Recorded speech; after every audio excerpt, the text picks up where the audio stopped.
না ঠক দিবে না।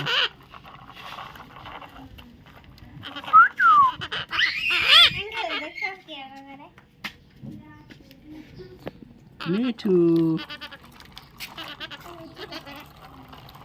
মিঠু ওইটা ধরতে চাচ্ছে না।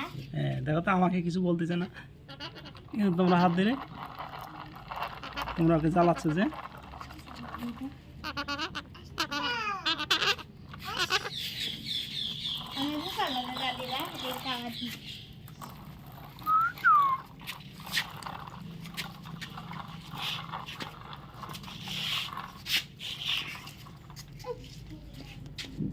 আবার নিয়ে এসো, ঠেলে নিয়ে এসো। ভয় পাইও।